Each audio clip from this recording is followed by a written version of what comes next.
नमस्कार दोस्तों, आज हम बात करने जा रहे हैं एक ऐसी ऐतिहासिक घटना के बारे में जो भारत की राजनीति को हमेशा के लिए बदल दिया। जी हाँ, आज हम बात करेंगे 25 जून 1975 के दिन लगाए गए आपातकाल के बारे में। दोस्तों, 25 जून का दिन भारतीय लोकतंत्र के इतिहास के लिए किसी काले धब्बा से कम नहीं है। 25 जून 1975 में ही 21 महीने के लिए इमरजेंसी लागू की गई थी।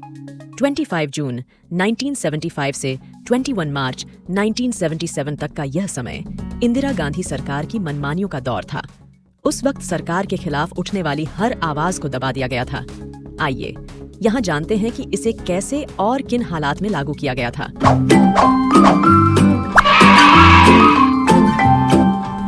25 जून 1975 भारतीय लोकतंत्र के इतिहास में सबसे दुर्भाग्यपूर्ण दिन था। करीब 48 साल पहले 25 जून के दिन देश के लोगों ने रेडियो पर एक ऐलान सुना। पूरे देश में खबर फैल गई। भारत में आपातकाल की घोषणा कर दी गई है। देश में 21 महीने तक इमरजेंसी लागू रही। 25 जून 1975 से 21 मार्च 1977 तक राष्ट्रपति फखरुद्दीन अली अहमद ने पूर्व प्रधानमंत्री इंदिरा गांधी के नेतृत्व वाली सरकार की सिफारिश पर भारतीय संविधान के अनुच्छेद 352 के अधीन देश में इमरजेंसी की घोषणा की थी।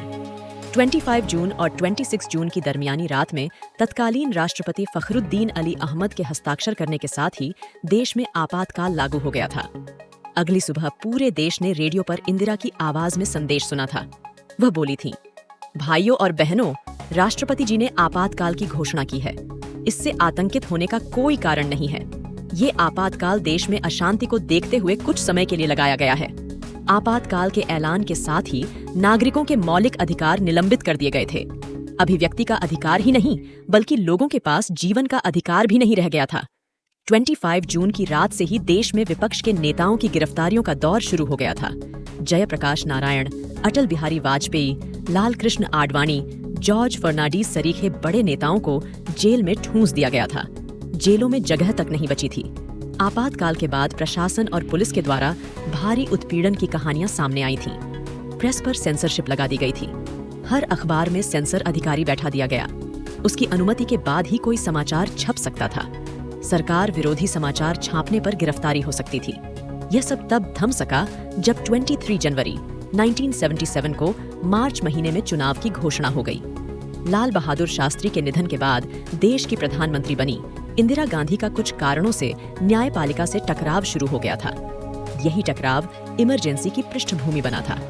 आपातकाल के लिए 27 फरवरी 1967 को आए सुप्रीम कोर्ट के फैसले ने बड़ी पृष्ठभूमि तैयार की। एक मामले में सुप्रीम कोर्ट के चीफ जस्टिस सुब्बा राव के नेतृत्व वाली एक खंडपीठ ने 7 बनाम 6 जजों के बहुमत से फैसला सुनाया था।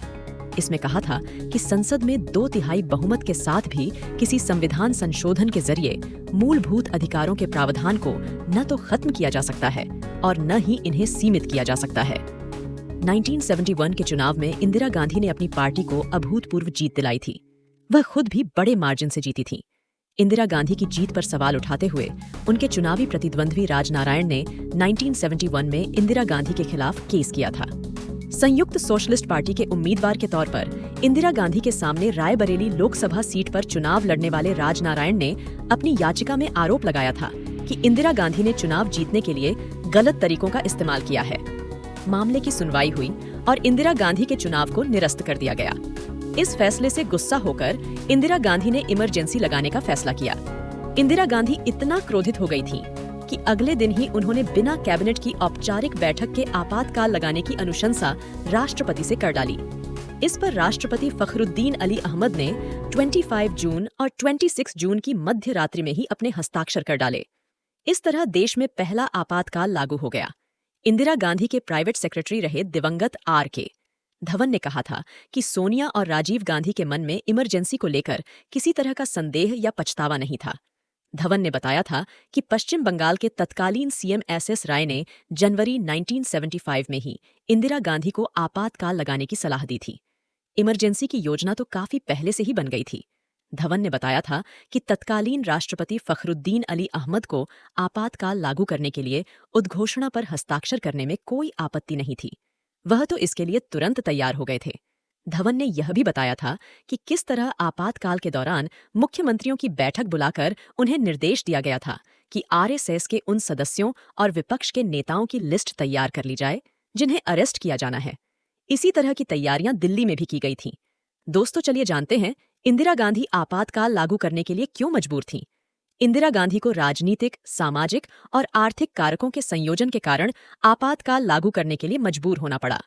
1975 तक राजनीतिक अशांति देश भर में बिया एच गया था, जिसमें विपक्षी दलों ने उनके अधिकार को चुनौती दी और उनकी सरकार की नीतियों की आलोचना की। इसके अलावा विरोध प्रदर्शनों और हड़तालों सहित सामाजिक तनाव भी बढ़ रहे थे, जिससे देश में आंतरिक सुरक्षा को खतरा था।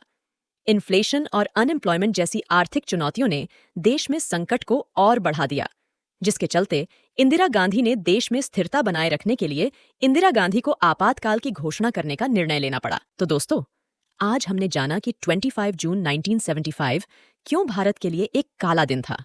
अगर आपको ये वीडियो पसंद आया हो तो वीडियो को लाइक करें, शेयर करें और हमारे चैनल को सब्सक्राइब करना ना भूलें। हम मिलेंगे अगले वीडियो में, तब तक के लिए धन्यवाद।